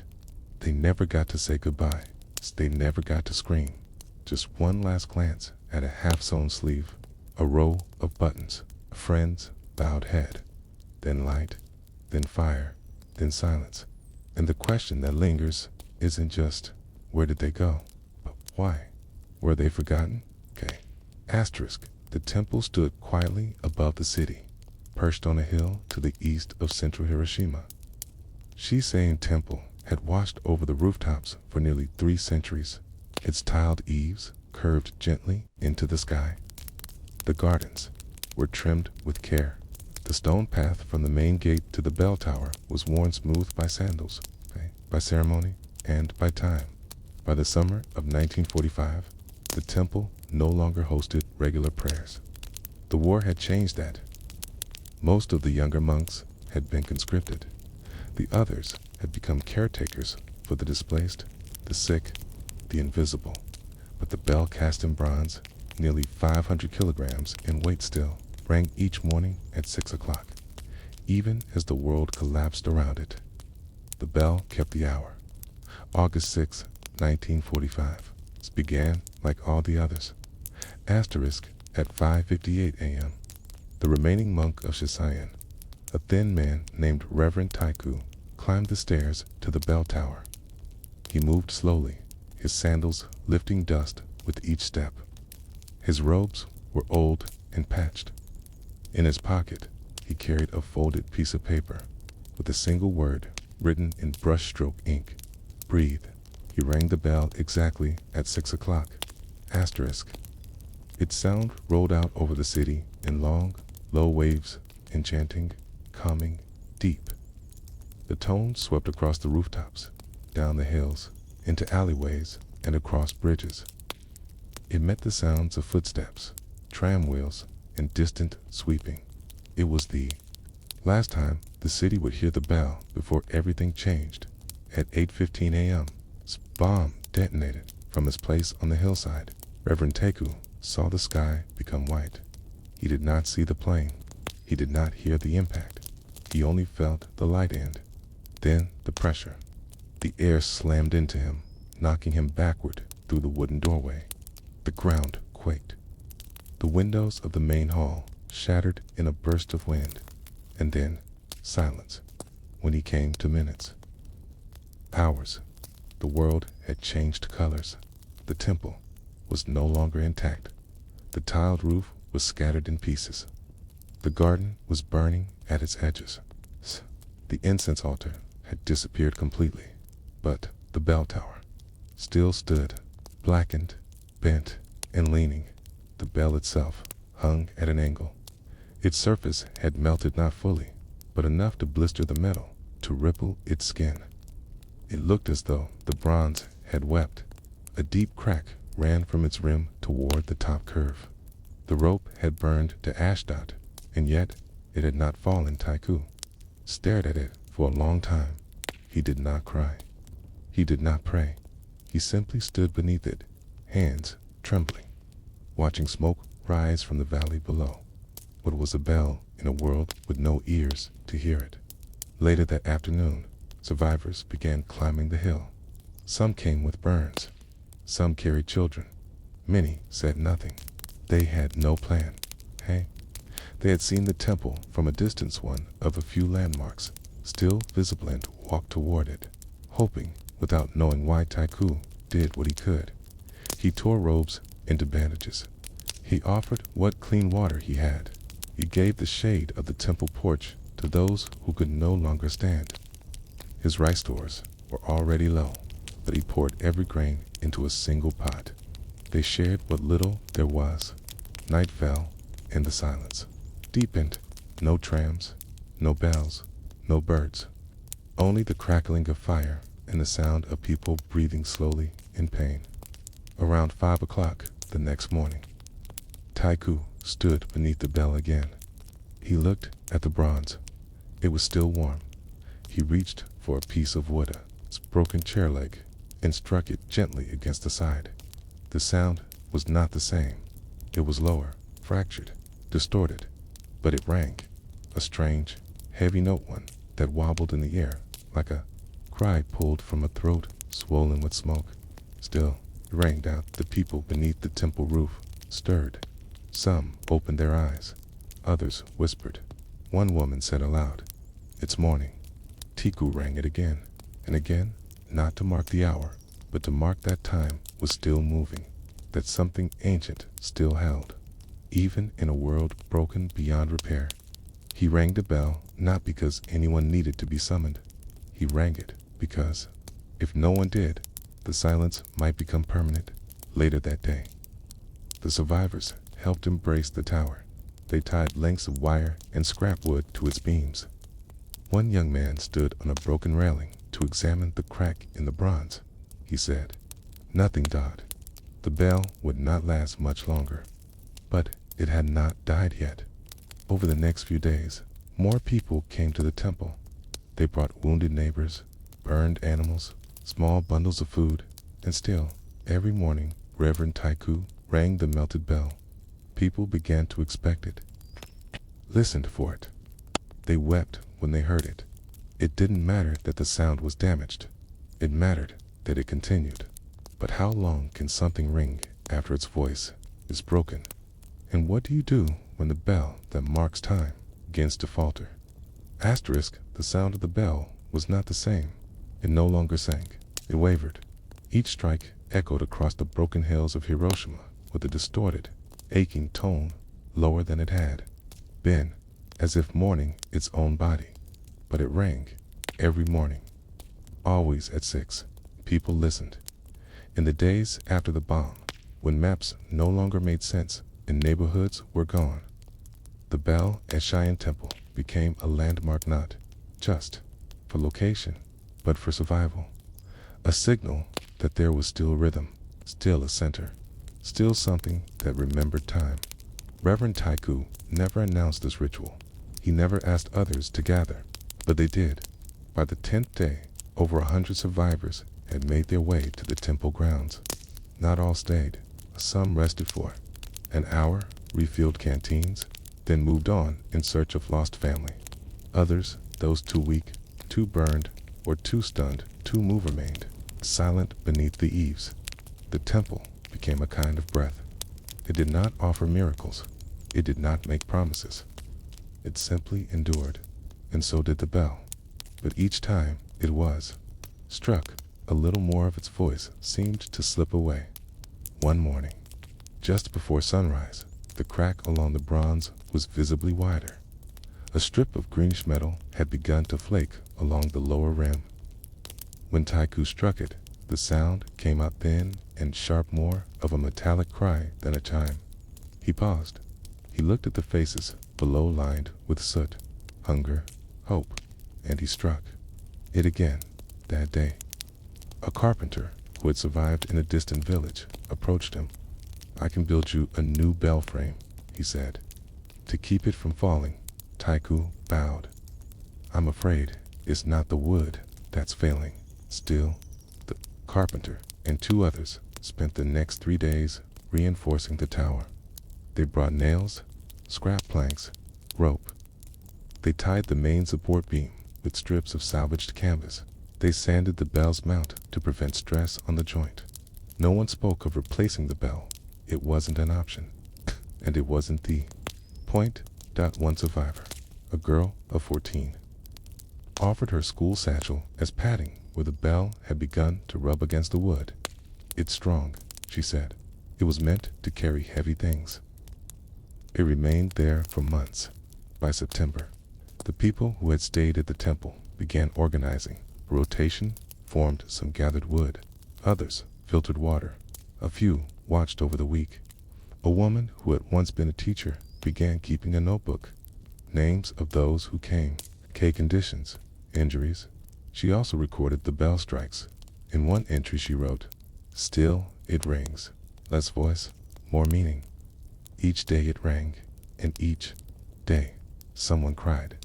Not from the volume, not from nostalgia, but from the sheer defiance of it.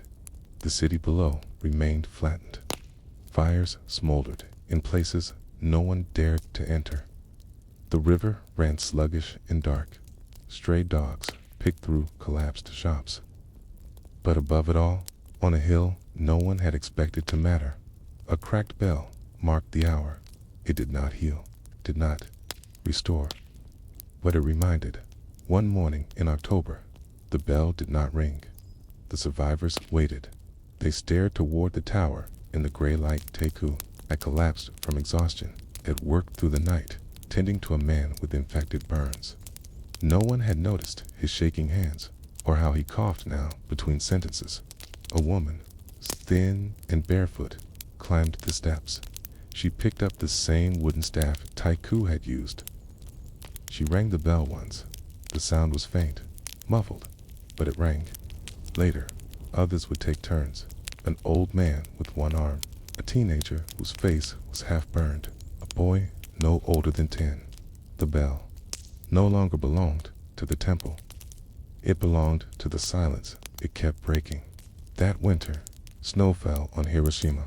The bell tower, blackened and leaning, stood against the white like a shadow. Someone wrapped the bell in cloth to protect it from frost. Someone else shoveled a path through the snow to its base. No one knew who did these things. They just happened. By spring, the crack had deepened. When struck, the bell no longer echoed. It thud, D-E-D, dot. But still, it rang. Some days, the sound was barely audible beyond the courtyard, but the act continued. the motion, the marking of time, even when time had lost meaning. Years later, when reconstruction began in earnest, a team of engineers visited the site. They were tasked with identifying unstable structures. They recommended removing the bell tower. It's compromised, they said. It might fall. It serves no function. Taiku, older, slower, his beard white now, listened patiently. Then he said, "It still rings." The engineers shook their heads. "It's not safe." And Taiku replied, "Neither was the sky. But we lived beneath it anyway." The tower remained. Eventually, the city grew around it. New roads, concrete buildings, buses, electrical lines. Shiseiin was no longer isolated, but the bell still hung, cracked, silent, except on August 6th, when it was rung once, no longer to mark the hour, but to remember the silence that followed it. What happens when something broken is too sacred to replace? And what does it mean for a bell with no voice to speak louder than those with perfect tone? Asterisk.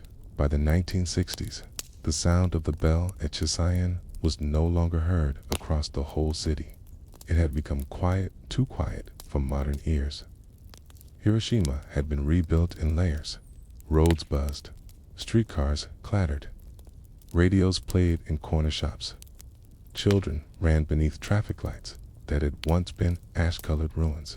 And yet, every morning at 6, if you stood close enough to the old hill, you could still hear it, just one note, muffled, crooked, wavering, but unmistakably. There, the crack now spanned nearly the full length of the bell's body.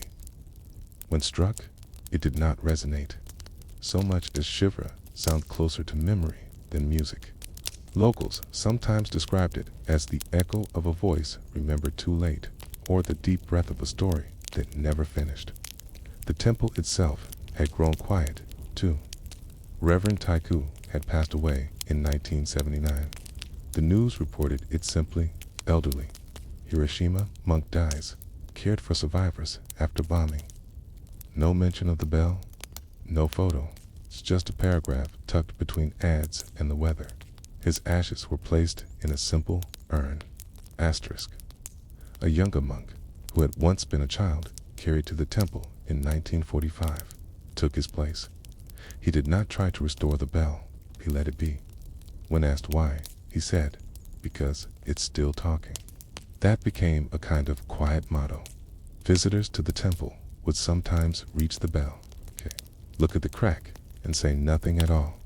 A few placed offerings, not incense or coins, but things the bell had once watched over: a thread spool, a burned photo, a child's sandal.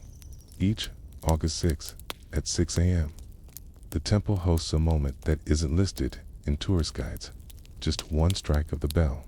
No speeches, no crowds, no television. The person chosen to strike it each year is always someone who remembers. Not a dignitary, not a historian, just a witness. One year, it was a woman who had last heard the bell before losing her hearing from the blast. She felt the strike in her bones and wept another year. It was a man whose father had crawled up the hill after the bombing and died in the garden. The man struck the bell with both hands, as if bracing it or himself. The sound that came out that morning was thin and high, but no one flinched. The city below continued on.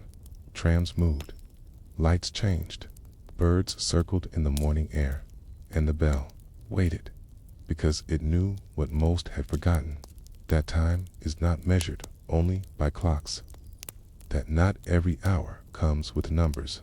Some come with silence, some with names written in the air, some with a single cracked voice refusing to vanish. The Hiroshima Peace Memorial Museum, in its expansion during the 1990s, offered to replace the bell.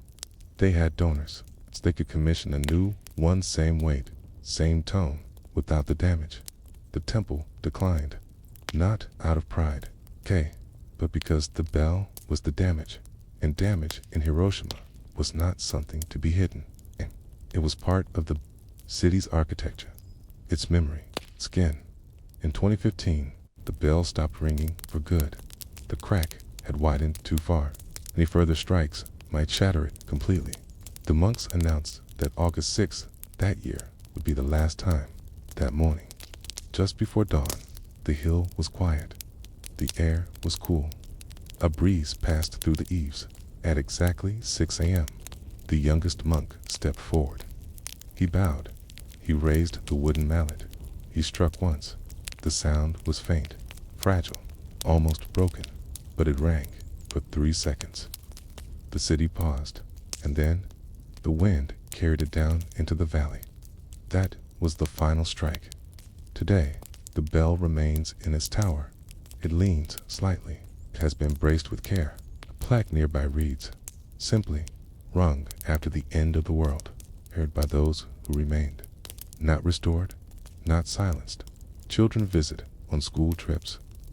They draw sketches of it. Tourists sometimes pass by, not knowing what it is, but those who stand beneath it long enough. In the quiet, hear something, not sound, but memory. The memory of something that broke, but did not fall. The memory of a man striking bronze in a city, of ash, of survivors looking up, of mornings counted, not with clocks, but with courage, because what mattered was never how well the bell rang. It was that it did, even when cracked, even when bent, even when the city below no longer listened. What does it mean to keep ringing when your voice is gone? And how many stories like this bell remain standing cracked, quiet, and still waiting to be heard? Asterisk before the bomb, it was. A quiet place, tucked behind a narrow alley off Funeri Street. The Hiroshima Children's Lending Library was a modest 2-story structure built in the 1920s. It had once been a house, then a tea shop, and finally, by the early 1930s, converted into a small reading space for children. Its collection wasn't large, fewer than 300 books. Many were hand-me-downs from other schools or donations from families. A few shelves sagged from years of use, but the room was loved. The windows were wide and low, so children could look out as they read. The floor was tatami, woven, soft, and warm. In the corners stood hand-painted signs. Please read gently. Return books with a bow. And near the entrance, a rack of bamboo slippers, small, child-sized, frayed with years of polite use. Children came every day after school. Some came to escape the heat, others to wait for working parents. A few came only to touch the pages, slowly, as if the stories might slip away if handled too quickly. The library was closed the morning of August 6th. The staff had taken the day to clean and sort books, and most of the usual children were at school or on work detail. The librarian, Ms. Tanaka, was alone in the building at 8:15 a.m. She had just settled into her cushion to repair a torn page in a book of folk tales when the world turned white. The force shattered all the windows. The roof collapsed inward. The books ignited almost instantly. Paper is easy to burn when the air is hot enough to boil water. Ms. Tanaka did not survive, but the walls held longer than most. The stone foundation, unusual for such a small building, prevented it from collapsing entirely. And because it was located just beyond the immediate blast radius, its basic shape of the library, 4 scorched walls, a half-standing beam, and a blackened staircase remained intact. It was not recognized for what it was in the hours after the bomb. No one came looking for bugs. They came looking for places to die. By noon, the surrounding streets were filled with wounded people, with skin hanging in strips, people blind from the flash, people silent, because the screaming had already emptied from their throats. The hospital buildings were gone. Temples were crowded. Schools were full. Doorways were blocked with a dying dot, so they looked for shelter. And someone, no one knows who, broke open the remains of the library door. The first body was laid inside just after sundown, then another and another by the second day. The little library had become a morgue, a place of rest, not for minds, but for the remains of bodies burned beyond recognition. Volunteers, school teachers, postal workers, surviving relatives dragged the dead from the roads, from the riverbanks, from the edges of flame, and placed them gently inside the building. A bamboo slip was tied to each toe with a piece of string. No names, just numbers. Occasionally, a child's name would be written when someone thought they were sure by the end of the first week. Over 300 bodies had been placed inside. They stacked them gently, head to foot, wherever there was room. The smell was unbearable. The air was thick and low. The paper ash from burned books mixed with blood on the floor, forming a paste that clung to sandals and hands. No one complained. They bowed before entering. Some still removed their shoes in a building once meant to give stories to children. Silence became the only language. The bamboo slippers, somehow, had survived the fire. A few remained in their basket near the entrance, half-charred. No one wore them now, but no one threw them away either. By the second week, those who came began placing small paper cranes beside the bodies. Not as a tradition, just as instinct. Paper was one of the few things left. The pages of half-burned books were folded carefully into wings. Each crane rested on a chest or a pillow of straw, or sometimes directly on the ash-covered floor. A boy, no older than 8, sat in the doorway one day and folded 20 before anyone noticed. He said nothing. Later, when asked why, he said only, "They don't have any more stories."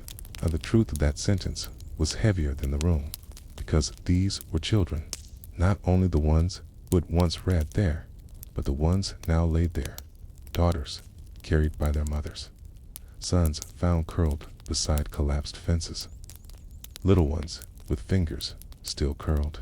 The library's second floor collapsed on the 9th day. No one was inside it anymore. Just the burned beams, the ghosts of shelves, the spine of a book that had never been returned. Later, when someone came looking for Ms. Tanaka, they found a half-written note on her desk. It said, "The children say the roof makes noise. I told them, it's only the wind. Today, I will fix the torn pages in Rabbit and the Moon." They loved that one. It had been written the night before the bomb. The note was never finished, like the stories, like the lives, like the city. And the question remains, still, what does it mean for a place built to teach joy, to become a space for the end of memory? And how do you catalog silence? Asterisk. By the third week, the pages were gone. Every book that had survived the blast was now ash or folding paper. The few that had remained charred but intact had been stripped of covers and turned into makeshift bandages, blankets, and burial tags. The building no longer smelled of paper and dust.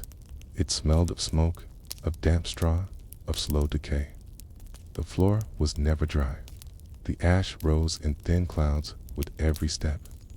The windows blown wide open by the pressure wave let in daylight that no longer felt like light. Volunteers tried to record the bodies, not to name them too late for that, but to count them. One survivor, a teacher named Mr. Yamada, kept a log in the back of a school register he had found half-burned near the river. In it, he listed the date, the number of bodies added that day, and any identifiers: boy, red sash, child, no feet, girl with bell in hand. He ran out of pages. Eventually, the bodies were no longer whole. By the end of August, they had begun decomposing beyond recognition. Insects filled the room. The paper cranes, once solemn and still, now moved slightly with the crawling of the air. Someone hung a curtain at the front door, not for privacy, but mercy. No one wanted to see the faces anymore. No one had the energy to describe them, and no one had the words Asterisk. It wasn't until late September that the building was cleared. The city had begun organizing cremation efforts on a larger scale. Trucks arrived with workers in cloth masks, gloves, and metal tools. The bodies were removed as gently as they could be, though by then, flesh and cloths had fused in places. Not all were transported whole. The remaining pages of children's books, those not folded into cranes or stained, beyond use, were swept into sacks. No one read them. No one asked for them back. The library was then boarded up. A notice was tacked to the door. Condemned structure. Do not enter. But the people already knew that. The stories inside were finished. One woman's child had once learned to read inside the building, asked for a single floorboard. Just one. The staff allowed it. She took it home, sanded it gently, and placed it in a small box with her son's name written on a piece of linen. She said he read his first word there. I want to believe that word stayed. No one asked what the word was. She never told. 4 years afterward, people avoided the alley. It had become known unofficially as Yami no Kia, the alley of shadows. Children crossed the street when passing. Cats wouldn't go near. Grass grew uneven along the edges. The building itself, though unstable, resisted collapse. The walls leaned, the roof sagged, but it stood. The cranes, what remained of them, were swept out by wind or collected by strangers. Some were crushed beneath sandals. Those were taken home by quiet hands and placed in jars or drawers. One man, who had lost his sister there, kept a single crane on his altar until the day he died. He said she was going to borrow it next. In 1952, during citywide redevelopment, the building was torn down. No ceremony, no photographs. A work crew of 3 took it down in less than 4 hours. It didn't resist. The wood cracked easily. The walls caved in on themselves. The foundation was removed. The space cleared. And then grass. For decades, the lot remained empty. No building rose in its place. Not because of policy, but because no one asked to build there. It was not a grave. There were no stones, but everyone remembered. Sometimes, a child would ask a grandparent what used to stand there, and the answer would come slowly, as if pulled from the corner of the mouth. Books, and later, people who had no more words. That was all. Nothing official, nothing recorded, just memory. And memory in Hiroshima was its own kind of library, one with no shelves, one where every story was borrowed but never returned, one where the silence between words mattered more than the plot. What is a library with no books? And what happens when the stories it once held are too heavy to be told aloud? Tarisk, when the structure was finally gone, leveled, cleared, forgotten by the official maps, there was nothing left but a rectangle of bare earth, slightly lower than the surrounding lots. On rainy days, the water collected in the shallow basin, and those who lived nearby quietly began to refer to it not by its address, but by what it once was. Kwanamo no Hanya, the children's book house. No one taught that name in school. It didn't appear on signs, but it lingered in whispered stories, in quiet nods, in pauses during conversations when someone said, I used to go there, and didn't need to explain what they meant. The children's library became part of a different kind of history, the one not written down, the one passed in soft tones, the one too sad, too quiet, too deeply personal to be placed in textbooks, because this was not a story of war. It was a story of what was almost saved, what almost made it through. A building for stories that became a building of endings.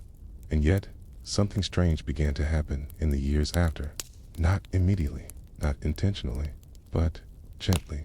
People began to leave things, a slip of paper tucked beneath a stone, a folded crane on the grass, A children's book, plastic wrapped, placed beneath a bush. There was no pattern, no shrine, no monument, just a presence. One morning in 1987, municipal worker cutting grass found a child's drawings, sun-faded and folded at the corners. It was a picture of a house with bookshelves and small sandals neatly lined by the door. In the upper left corner, the child had written in careful kana, "Where do the stories go when the readers are gone?" No name, no age. The worker took it to the city archive. They didn't know what to do with it, so they filed it. Years later, a historian, researching civilian spaces lost in the bombing, stumbled upon that drawing. He traced the address and visited the lot. There was still no building, only weeds and low grass, still growing uneven, as if something beneath refused to let roots settle too deep. The historian wrote a short article. It didn't receive much attention. It's just a few paragraphs in a local paper. But one reader, a librarian named Midori, cut it out and folded it into her notebook. She placed a small shelf in the corner of her branch library.